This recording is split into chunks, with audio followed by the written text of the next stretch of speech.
Hey there. So, this is about a 250-hour review on my Branson 2610H. As you can see, I'm out here moving a little bit of snow. Getting to be springtime where I live at. There's my driveway up to the back side of my house. So, things still kicking along pretty good.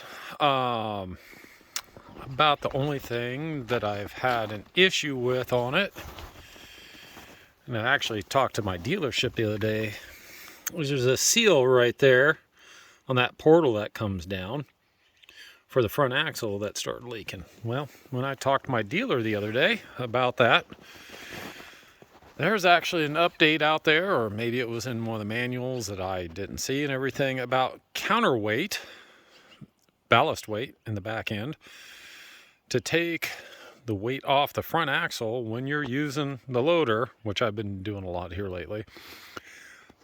Apparently, if you don't have enough counterbalance weight in the back end, like filling your tires or a heavy enough implement and everything, I'll put the axle in a bind and start chowdering out those seals.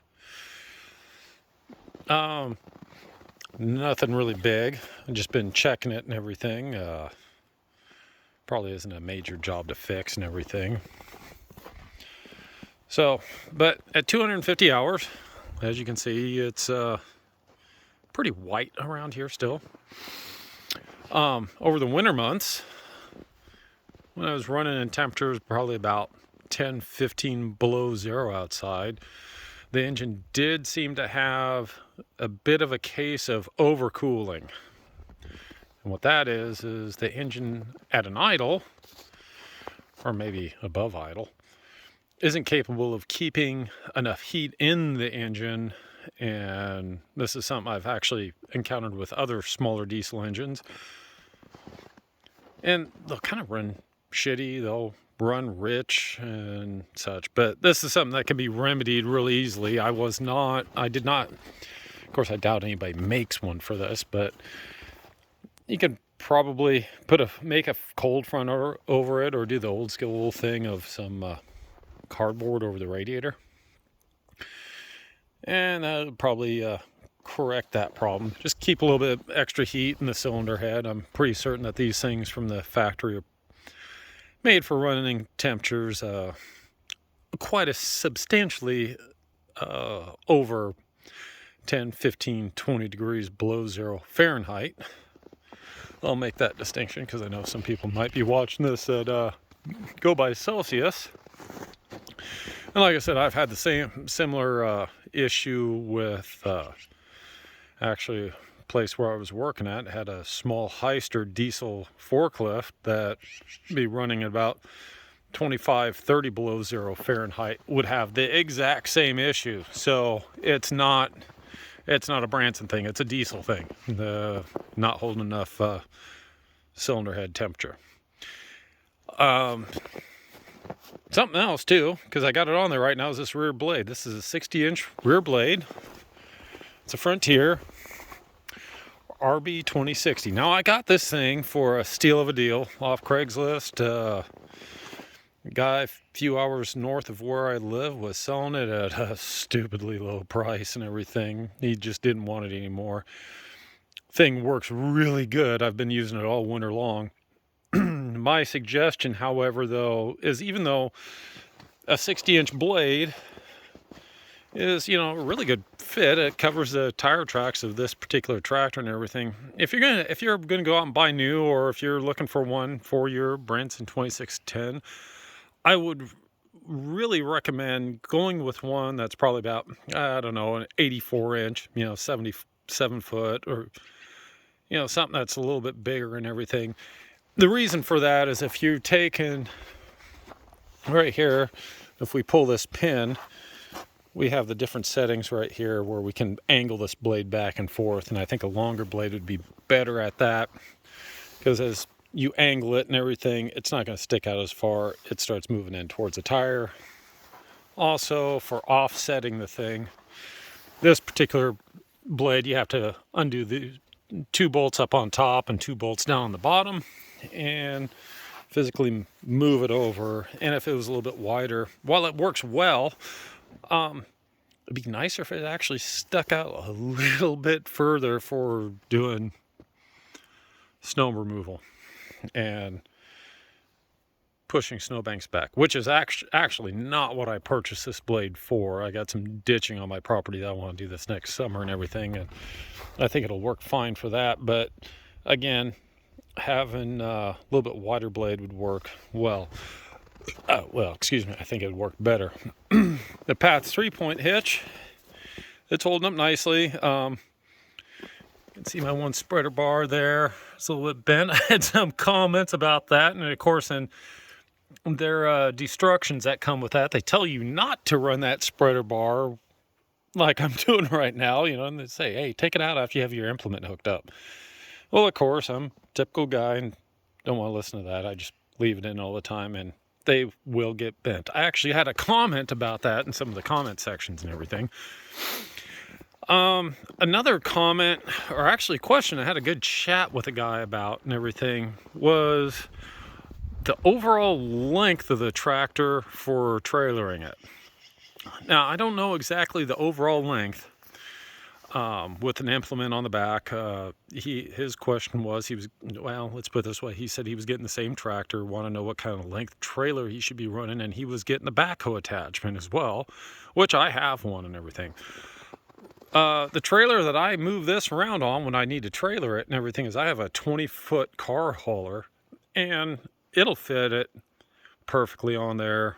Actually, I can have it with the backhoe attachment on and my box blade up on the front. And it fits on there just fine. Pulls real well. The one thing I will say, though, kind of some safety oriented, is make sure that you get a set of jack stands to put under the back end of your trailer before you load or unload it. If you don't, there is enough weight on this tractor and everything that if you got your tow vehicle is lightweight enough, the back end of your tow vehicle may come up off the ground and everything, then you have a rollaway situation, which is not a good situation to be in. But getting back to the tractor itself, I did just do a service on it not too long ago. Things have been running real good. Aside from the cold weather, you want to make sure that that engine keeps some heat in it, especially in the cylinder head temperatures. That can be difficult.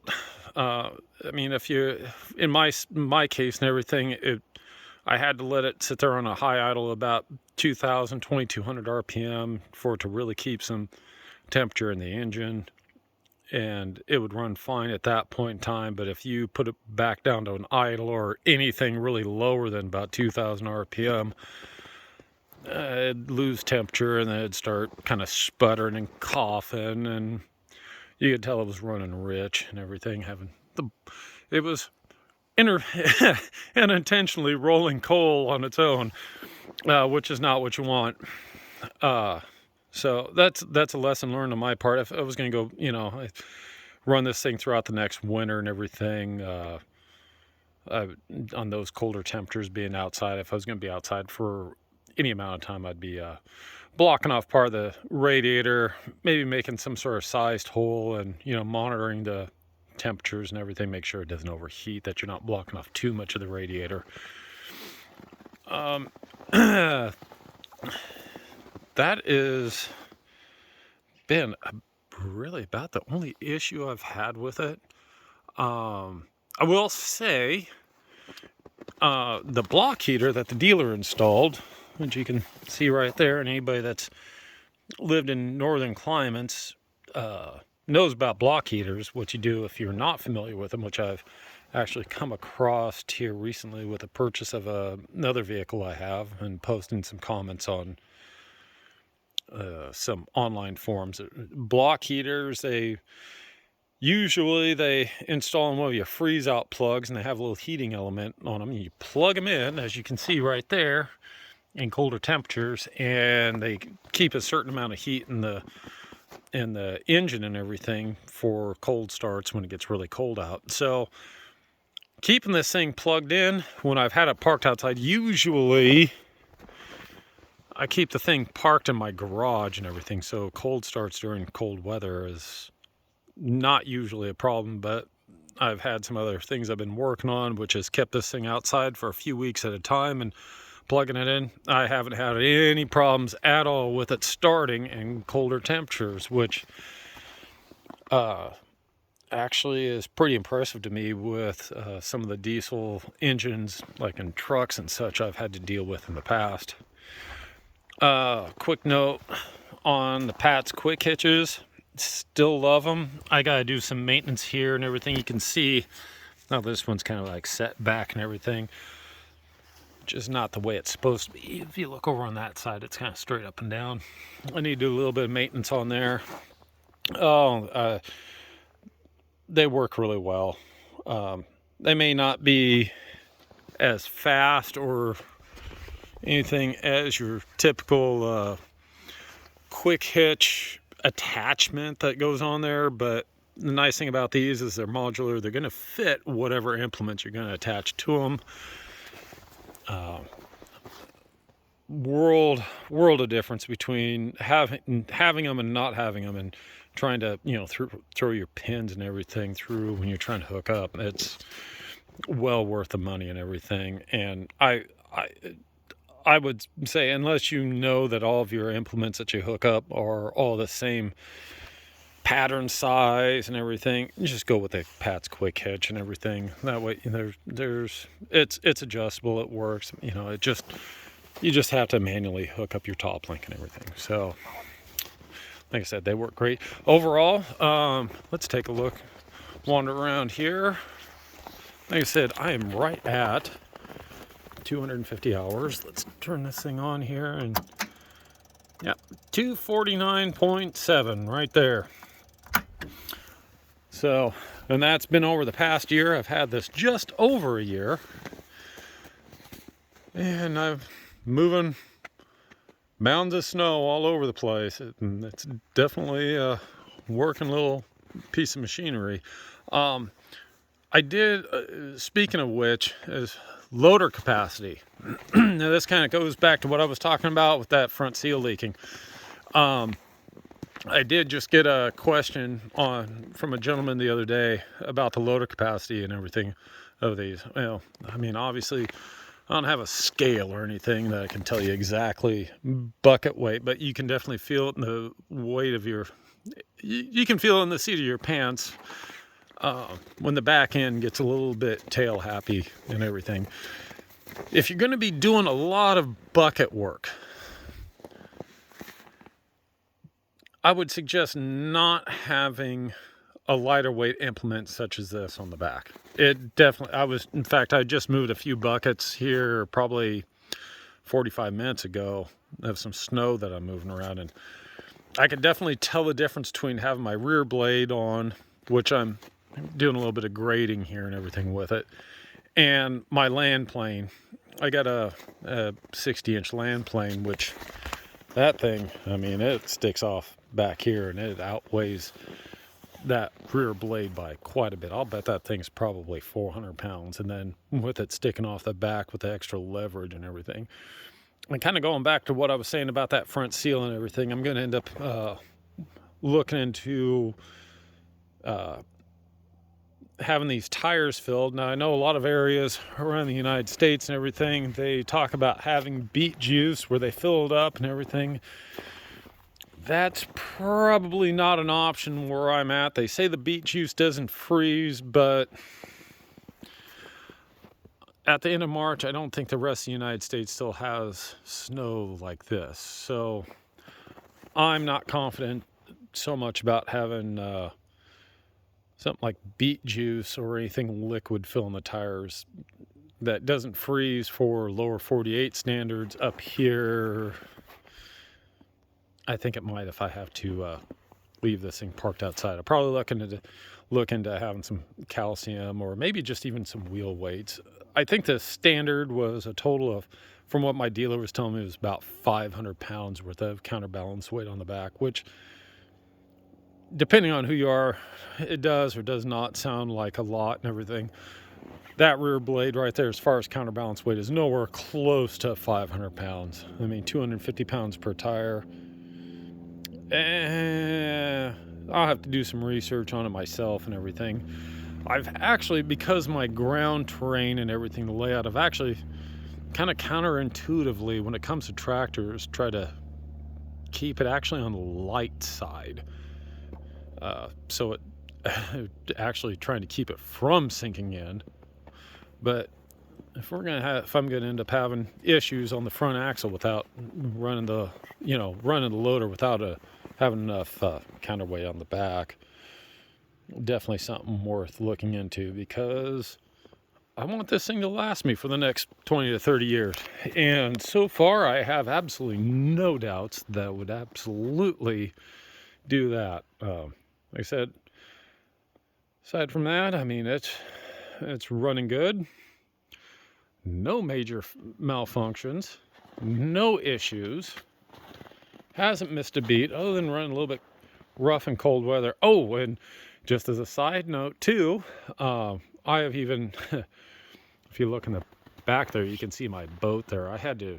It's got a big Mercury 2-stroke inboard engine into it, and I had to drain the 2-stroke oil out of it for some issues I was having there.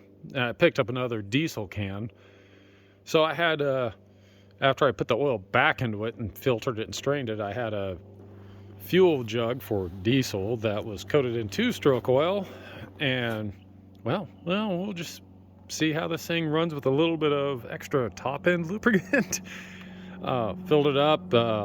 Diesel fuel looked like mixed 2-stroke gas and ran it through there. Not a problem. Didn't even smoke. Be a pretty light mixture. If anybody watching this is familiar with 2-strokes and having to mix fuel and everything.